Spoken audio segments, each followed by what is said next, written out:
ময়মনসিংহের ত্রিশাল উপজেলায় ক্ষুদ্র ও প্রান্তিক কৃষকদের মাঝে বিনামূল্যে বীজ ও সার সহায়তা প্রদান করা হয়েছে। সোমবার উপজেলার বিভিন্ন ইউনিয়নের কৃষকদের মাঝে এই সহায়তা বিতরণ করেন উপজেলা নির্বাহী অফিসার আরাফাত সিদ্দিকী।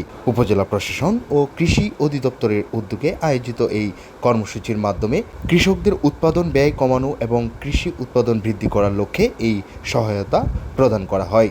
এ সময় উক্ত অনুষ্ঠানে উপস্থিত ছিলেন উপজেলা কৃষি অফিসার তানিয়া আক্তার, ত্রিশাল উপজেলা বিএনপির যুগ্ম আহ্বায়ক আনিসুজ্জামান মির্জা, ত্রিশাল পৌর বিএনপির সাধারণ সম্পাদক মুশাররফ হোসেন মিলন, ত্রিশাল উপজেলা কৃষক দলের আহ্বায়ক শফিকুল ইসলাম শফি, ত্রিশাল পৌর কৃষক দলের সিনিয়র যুগ্ম আহ্বায়ক শরীফুল ইসলাম ও স্থানীয় জনপ্রতিনিধি, কৃষি কর্মকর্তা এবং উপকারভোগী কৃষকরা উপস্থিত ছিলেন। উপজেলা নির্বাহী অফিসার আরাফাত সিদ্দিকী বলেন, সরকারের পক্ষ থেকে কৃষকদের সহায়তা অব্যাহত রয়েছে।